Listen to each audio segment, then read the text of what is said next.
보시면요, 허위 표시는 비진위 표시를 한 자가 스스로 그 사정을 인식하면서 비진위 표시를 한 데 대한 상대방이 뭐랬다? 양해를 구했다. 양이란 말은 상대방과 뭐랬다? 통정했다. 다른 말로 짜고 했다. 이런 말이잖아요. 알겠죠? 그래서 의사 표시는 효력을 발생할 수 없다. 다른 말로 하면 뭐다?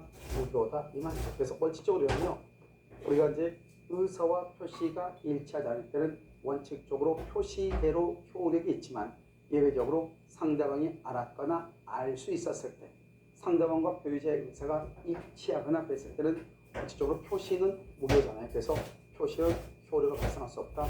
표시가 무효이다. 이것을 다른 말로 의사표시 본질론의 문제로 보면은 의사주의라고 얘기하는 것이고, 그러면 이게 예를 들어서 본인의 해석의 측면을 보면은 자연적 해석의 결과다, 이렇게 표현을 하는 거예요.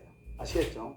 그래서 우리가 여기서 이제 양해가 반드시 있어야 되기 때문에요, 이 양해를 다른 말로 통정이라고 하죠. 통정이 결여됐다, 통정이 없다 이 말이죠. 자기는 상대방과 통정했다고 생각했는데 통정이 없더라 이 말이죠. 이런 경우는 비진위 표시에 의해서 해결을 한다, 이렇게 표현을 하는 거예요.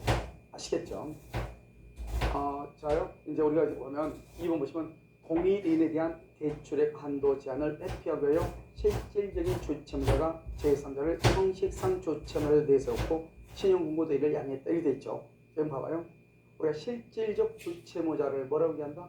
이것을 예를 들어서 A라고 얘기한다면요, 형식적 주체모자를 뭐란다? 갑이라고 얘기하죠. 그 다음에 여기요, 상호신용공고를 뭐란다? 을이라고 얘기하죠. 그래서 을에 양해를 했다. 양해는 통정이다 이 말이죠.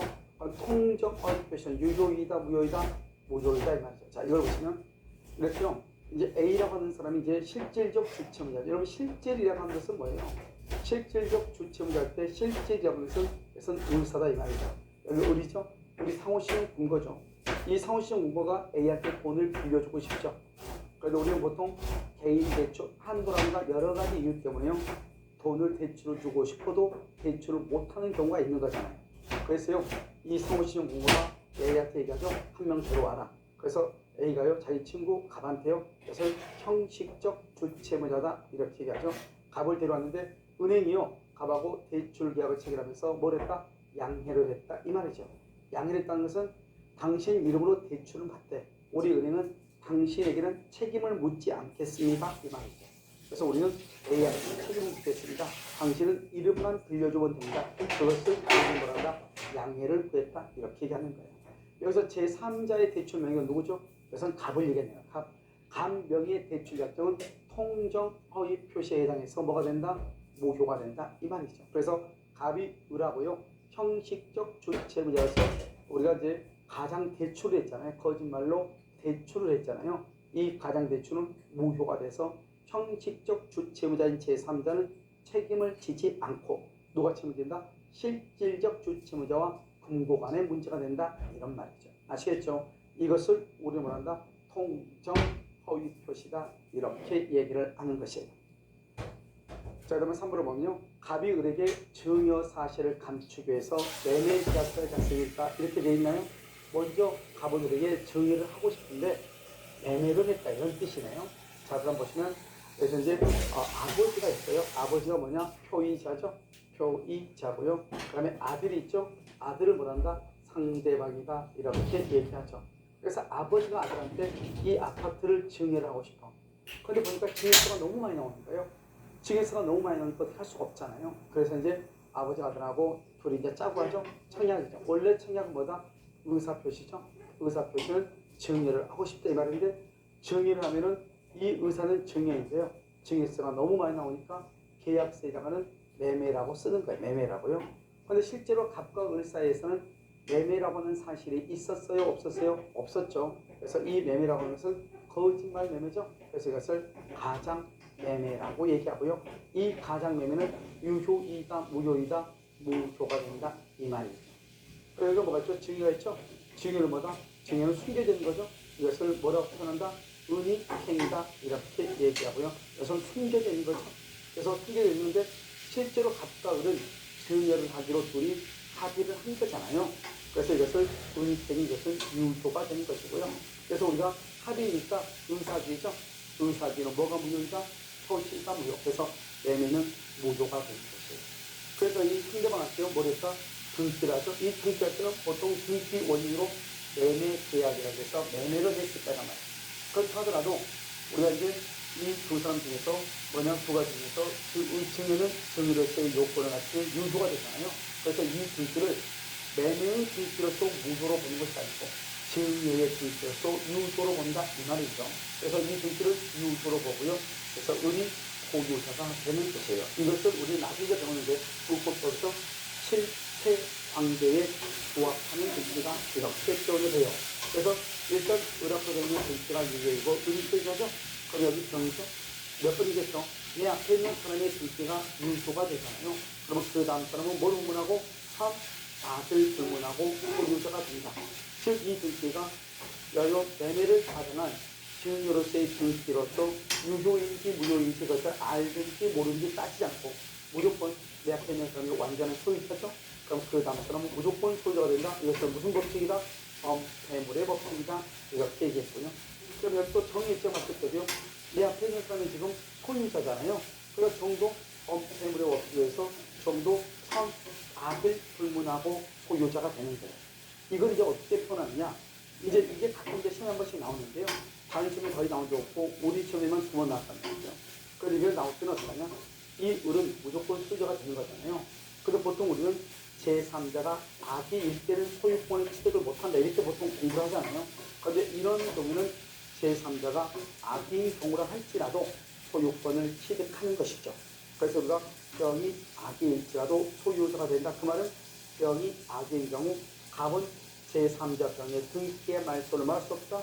청구할 수 없다. 이 말입니다. 그럼 누구도요? 을도 제3자 병의 등기의 말소를 청구할 수 없다. 악의일지라도. 그런데 병이 만약에 악이고요. 정도 악이니까 그러면 어떻게 되죠? 병은 악이어도 소유자가 되죠. 그러니까 그 다음 병은요. 선악 불문하고 소유자가 되니까 병이 악이고 정이 악일지라도 소유자가 된다. 그러니까 갑이나 을은 병이나 정명의 등기의 말소를 말할 수 없다. 청구할 수 없다. 이것을 우리가 뭐죠? 증여 사실을 감추기 위해서 매매로 하니까 그래서 하나는 은닉행위, 하나는 가장매매라고 하는데 그래서 등기는 은닉행위니 증여로서의 등기로서 유도로 받고 만약 세금을 때릴 때 어떻게 한다? 우리가 취득세를 때려요? 증여세를 때려요? 증여세를 부과한다. 이겁니다. 아시겠죠? 자, 우리 방금 봤죠? 가장행위 매매가 가장매매죠? 무효이죠? 무효라고 해도 은닉행위 증여가 증여로서의 요건을 갖추면 유효가 된다. 이런 말이에요. 아시겠죠? 그래서 우리가 매매는 무효인데 은닉행위 증여는 유효이다. 이렇게. 이는요 등기를 종료받은 을은요 유효하게 소유권을 만다 취득하죠. 소유권 취득하니까 그 다음 사람은 엄폐물의 법칙에서 전득자인 병은 뭐를 분문하고 악을 분문하고 악을 분문하고 소유권을 취득하죠. 이걸 무슨 법칙이라 한다? 엄폐물의 법칙이다. 이렇게 얘기를 하는 것이에요. 아시겠죠? 엄폐물의 법칙이다. 이것도 아주 중요하죠. 아주 시험에 아주 잘 나고요. 파산 상태에 빠진 갑은 여러분 강제 집행을 면하기 위해서 이렇게 됐죠. 그래서 이런 우리가 103조, 104조 몇 조, 이것은 공익이 아니보다 사익이죠. 사익에 해당하니까 그래서 103조 위반이 아니다. 103조 위반이 아니죠. 103조 위반이 아니니까 746조 불법 원인 급여이 아니다. 불법 원인 급여가 아니죠. 그래서 불법 원인 급여가 아니다. 그래서 뭐 할 수 있다? 통정할 때 철회해서 등기에 말소를 청구할 수 있다. 이런 말이죠.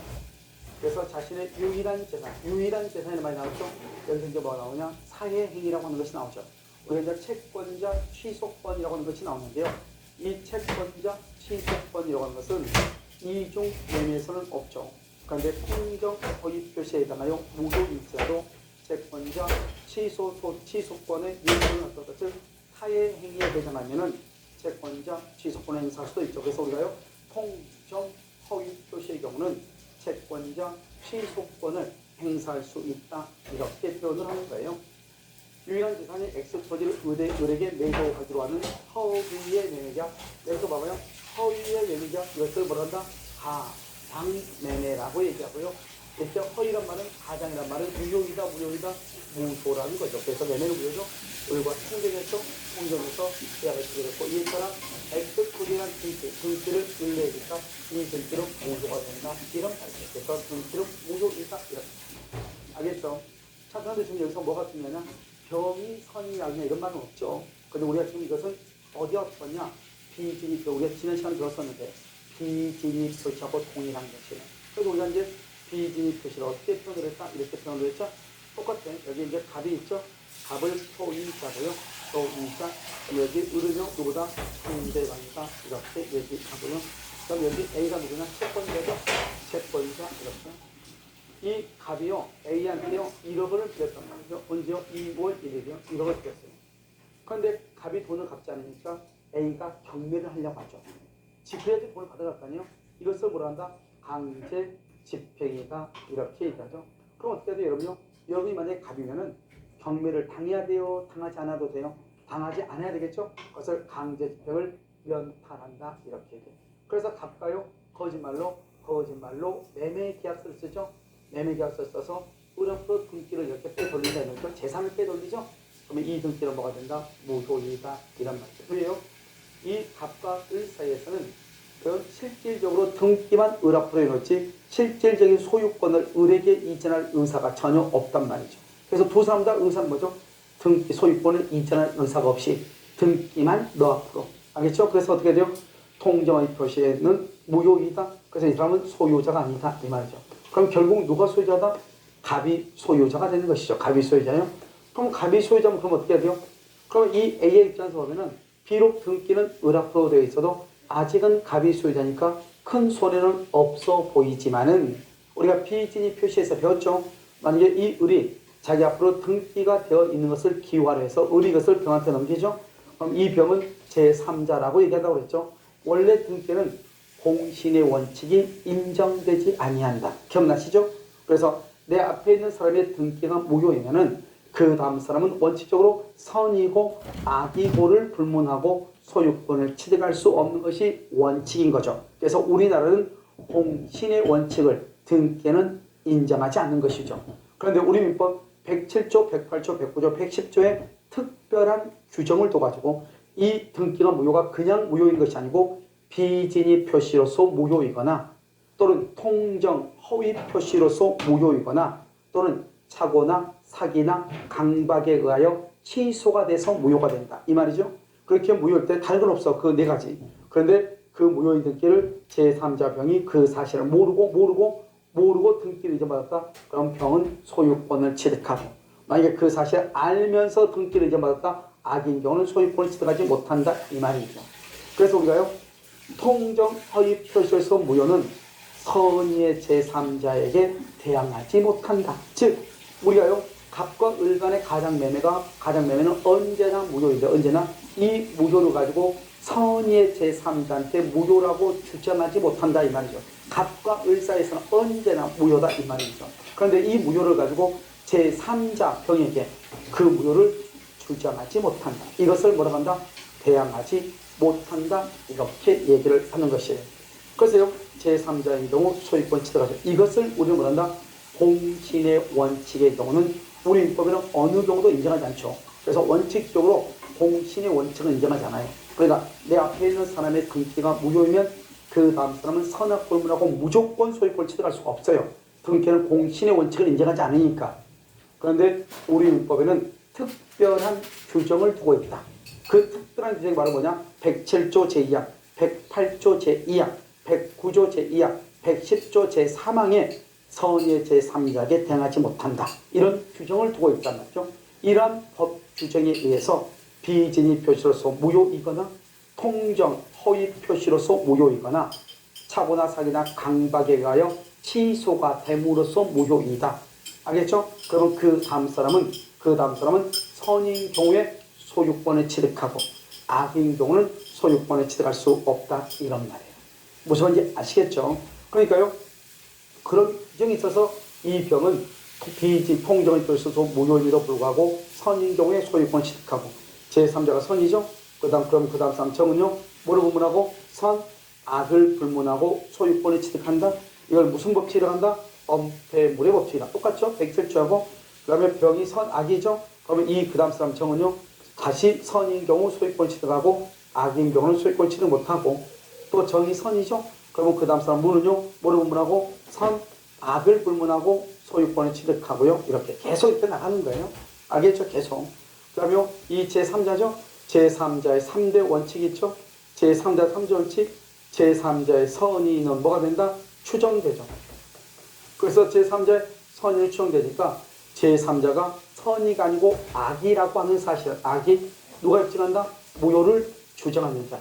그래서 무효를 주장하는 자가 입증한다. 이러면 이것은요, 우리가 이미 비진입 표시에서 봤단 말이죠. 그 다음에 제3자는 선의이기만 하면 되고, 그 다음에 과실 여부는 불문하죠. 그래서 과실이 있든 무과실이든 불문하고, 무조건 뭐란다? 선의이기만 하면 소유권 취득하고, 제3자가 스스로 뭐라고 주장할 수 있다? 무효라고 주장할 수 있다. 무효의 3대 원칙, 무효는 누구든지 주장하고 언제까지나 효력이 없고 처음부터 효력이 없다. 다시, 무효는 처음부터 효력이 없다. 누구든지 주장할 수 있다. 언제까지나 효력이 없다. 이 말이죠. 그래서 무효는 누구든지 주장하니까 선의의 제3자도 갑과 을 간의 가장매매가 무효라고 주장할 수 있다. 이란 말이에요. 됐죠? 그 다음에요.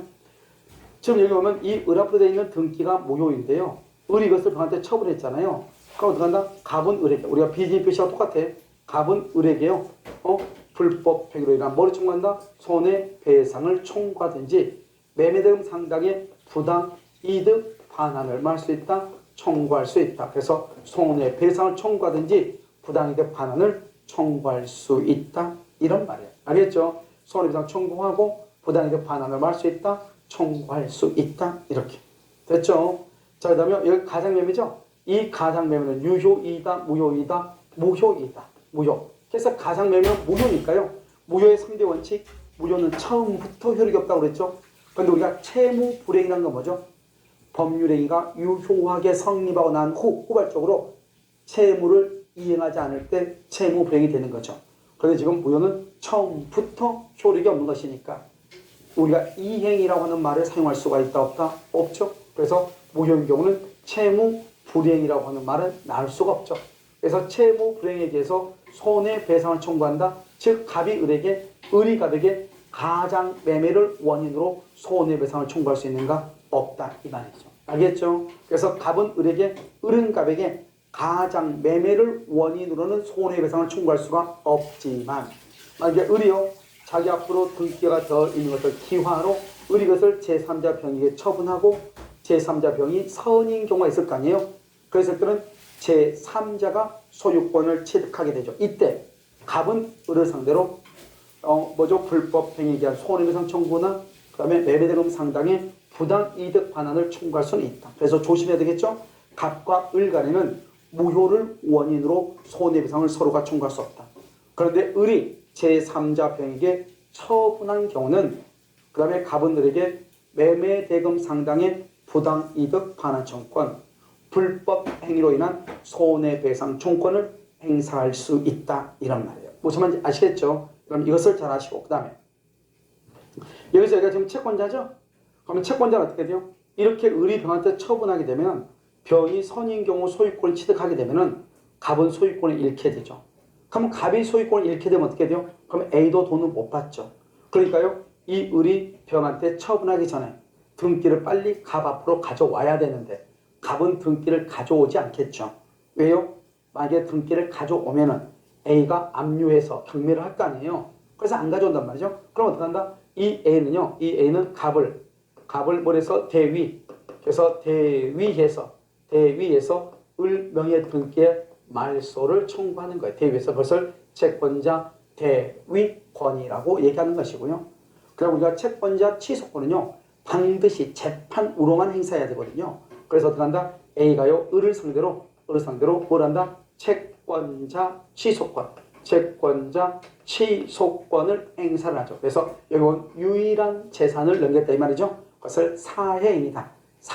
사기로서 갑이요 A에게 손해를 끼칠 의도로 갑이요 을하고 짜고 재산을 빼돌렸다 이 말이죠. 그것을 사해행위라고 얘기하는 거예요. 그래서 채권자 취소권을 행사한다. 그러면 채권자 취소는 뭐냐? 갑과 을 간의 가장매매죠. 이 매매계약을 취소하고 을을 상대로 취소하고 을 앞으로 되어 있는 무효인 등기를 말소해서 갑 앞으로 등기를 원상 회복시키는 그것을 채권자 취소권이라고 얘기하는 거예요. 그래서 갑 앞으로 등기가 원상 회복이 되죠. 그러면 A는요 갑 명의의 등기를 뭐죠? 건물을 압류해서 경매를 해서 돈을 받아가면 된다 이 말이죠. 그런데 그럼요 이중 매매에서는 채권자 취소권을 행사할 수 없다고 그랬죠. 그런데 가장 매매에서는 채권자 여기요 통정 허위 표시에서는 채권자 취소권을 행사할 수 있죠. 여기가 뭐냐면 먼저 A가요 돈을 빌려줬죠. 돈을 빌려줬죠. 그런데 갑이 돈을 갚지 않으려고 재산을 3월 1일 날 빼돌렸죠. 먼저 돈이 있고